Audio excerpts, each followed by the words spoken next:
Hi there, here's John Potts, and today we're going to be learning how to throw a football. You might be asking yourself why it's important to throw a football and flag. Well, it's an essential skill because that's the way you want to move the football. It's easier to throw the football and flag football than it is to run the football because you don't have as many blockers and you don't have as many people on the field. So you want to utilize everybody on the field, and a great way to do that is throwing the football. Alright, so now we're going to learn the fundamental skill of throwing the football.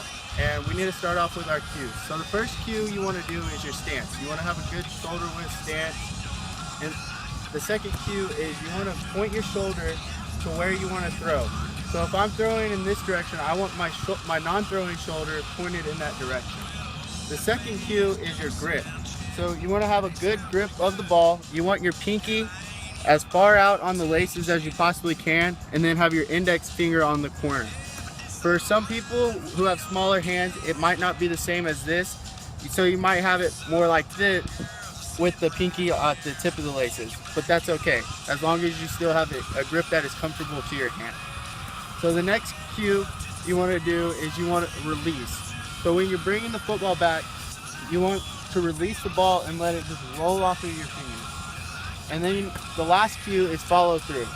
So I'm going to demonstrate it all in one motion.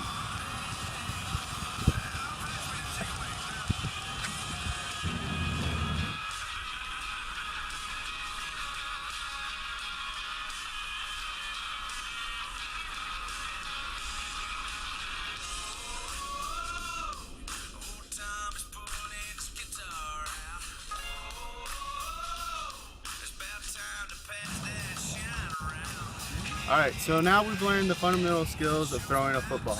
So let's just go over those cues one more time. Remember, you want to have a good shoulder width stance. You want to point your shoulder at your target, and you want to have a good grip of the football, and you want to release and follow through. You want that ball to just roll off of your fingers when you're releasing the football. So remember, it's an important skill to have when you're playing flag football because that's how you're going to move the football. So that's all I have for you today, and I'm going to throw it off to Taylor. I hope you go out and throw the football with your friends. Passing it off to Taylor now. Hey guys, I'm Coach Taylor. I'm here to teach you about catching. Catching the ball can be just as easy as what you just saw. Why is catching important? Well, it's one way to advance the ball down the field. If you catch the ball, your team gains yards. If you don't, then your team doesn't advance down the field, and the ultimate goal is to get down the field to the end zone and score points. You can do that by catching the ball. Alright guys, there are 5 cues to catching the ball. The first one is making sure you use 2 hands. The second one is diamond if the ball is above your waist, and the next one is pinkies together if it's below your waist. The ball comes in, you grip it. Next cue is tucking, and then you turn and you run upfield towards the end zone you're trying to score in.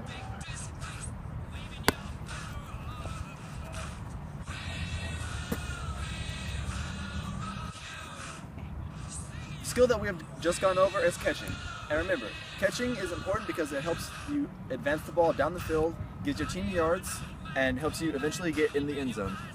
Alright, remember, we got 5 cues. The first one is remembering to use 2 hands, and if the ball is above your waist, you use the diamond, and if the ball is below your waist, you have pinkies together. When the ball comes in, you grip the ball, 2 hands, tuck it, turn, and run towards your end zone. Alright guys, now I'm going to hand it off to Coach Brooke. And I'm going to talk to you about route running. Hey guys, Coach Brooke here. So we've learned about the skills of passing, and we've learned about the skills of catching. Now we're going to implement these 2 skills into the realm of gameplay by talking about running routes. Whenever a quarterback can throw the ball to a receiver who's running a route, it allows the offense to move down the field quickly, and it also adds a level of organization to gameplay. There's 3 different routes that we're going to learn about today: the fade, the post, and the slant. So even though these 3 routes we're going to talk about today are executed differently, they all have the same basic fundamental cues, and I'm going to go over those with you right now. First cue is your ready position. For a ready position, you're going to have your lead foot in front. For me, it's my right foot. If you're left-handed, it might be your left foot. You just have to figure that out for yourself, which one seems more comfortable. So I'm going to keep my lead foot out in front a little bit with my left foot back behind. This gives me a good base to go take off. That's our second cue. So out of your ready position, our second cue is going to be the takeoff. Get down here. As soon as you hear the quarterback say hike, you're taking off. Your first step's got to be strong. So we're here in our ready position, then we're taking off. Our third cue is going to be your angle. The fade, the post, and the slant all have different angles. You just have to know which one to run. For instance, for the fade, there's hardly an angle. You get in your ready position, you hear hut, you take off, and you take a couple steps toward the sideline, and then you're running straight down. That's the angle for the fade. For the post, you can get in your ready position, you're going to take off, and you're going to run straight for 7 to 10 yards before going at a 45-degree angle towards the goal post. That's why they call it a post. Now, the slant is basically a mini post. It's that same 45-degree angle, but you don't go as far. You're going to go about 3 to 5 yards on the slant. So you get your ready position, take off, 2 to 3 yards, 45-degree angle towards the goal post. So we've talked about 3 cues already. We've talked about ready position, talked about takeoff, and we've talked about taking your angle. The last cue we're going to talk about is assessing your defense. If you're a wide receiver, you're going to have a defender on you because they don't want you to catch the ball. So one of the most important things about running a route is figuring out how to get the ball and not let the defensive person get the ball. So we're going to be right here for the fade.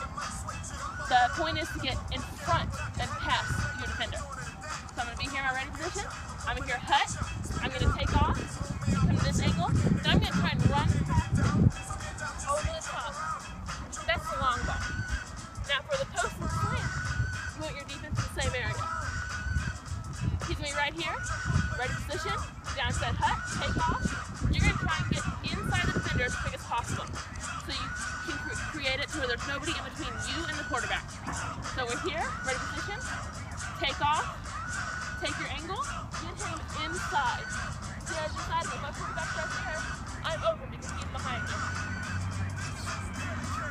The first route we're going to talk about is the fade.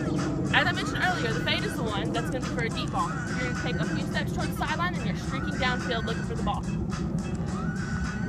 All right.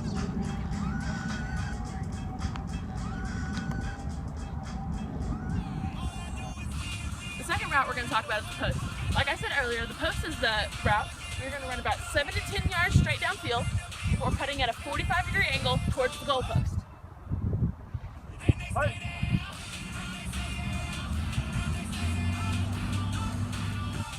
The last route we're going to talk about today is the slant. The slant is basically a mini post. It's the same formation, you're just not running straight for as long. I'm going to run about 3 to 5 yards down and then take my 45-degree angle towards the goal post. All right.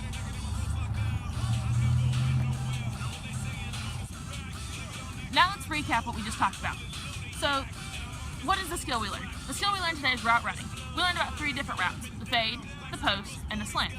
There's a whole lot of other different routes you can learn. We just went with 3 basic ones today, and I hope that you'll be able to implement them.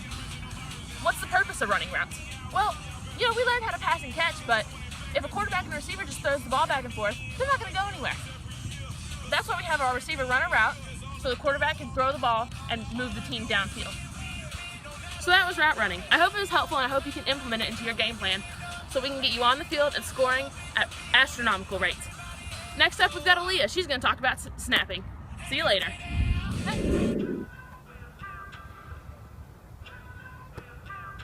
Do you know how each play of a flag football game is started?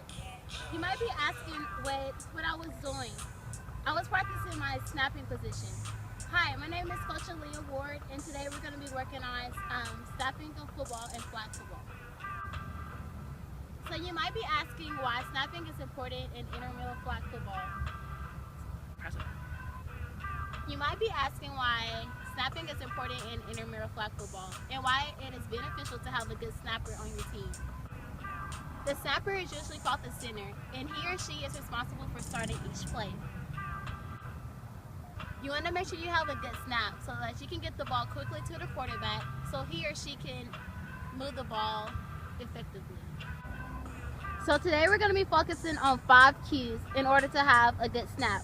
The first one is a good stance. You want to make sure your feet are shoulder width apart and you're spreading out your balance effectively. The second one, you want to drop your hips. making sure not to lean too far over or too far backwards. The third one, you want 2 hands on the ball. This is actually a rule in flag football that in order to begin the play, you have to have 2 hands on the ball. And the fourth one, your head up, to making sure that you can see your defense and be able to see what's going on. And the fifth one, you want to swing through and hit the target. Yeah. Sit. Hook. So number 1, good stance, shoulder width apart. Number 2, drop hips, have a good athletic stance. Number 3, 2 hands on the ball. Number 4, your head up. Number 5, swing through and hit target.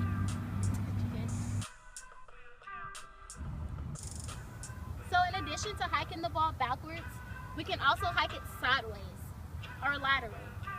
But we're still focusing on the same cues as in a good stance, your drop hips, 2 hands on the ball, your head up, and following through and hit the target. So a good stance, drop hips, 2 hands on the ball, and following through and hitting the target.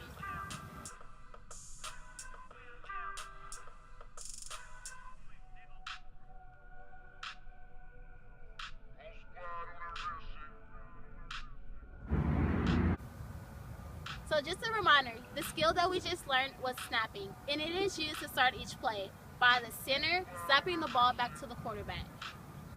We snap by snapping or hiking the ball between our legs or sideways, making sure to use control and trying to hit our quarterback's target area. So now that we know the fundamentals of snapping, I encourage you to go out and practice on your own or teach someone new. Well, my time is up, and now I'm going to hand it over to blocking with Alex.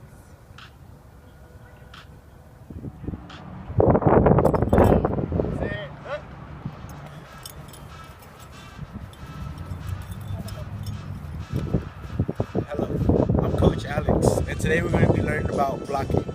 You may be asking yourself what I was doing in that demonstration. I was blocking Aaliyah from getting to the quarterback. Well, what I'm going to discuss today is how to properly block when you're trying to protect your QB from getting sacked from the backfield. The reason why blocking is important in intramural football is because it gives time for your QB to throw the ball and it gives them protection from getting sacked. There's 4 fundamental skills when blocking. The first one is having a good ready stance. The second one is screen blocking. The third one is hand position. You should have your hands either behind your back or on your side. The fourth one is shuffling side to side. Try to block the defender from getting to the quarterback. So today what we learned is some of the fundamentals of how to block and why to block. So today we demonstrated some of the cues, which was ready stance, good square base, strong base, screen blocking, and hand position. You want your hands behind your back and shuffle from side to side, whichever way the defender is going. Thank you for watching our video, and I hope you have a better understanding of how to play intramural flag football. Yes! Turn it! Woo! Flag football! Yeah! Can't touch this. Can't touch this.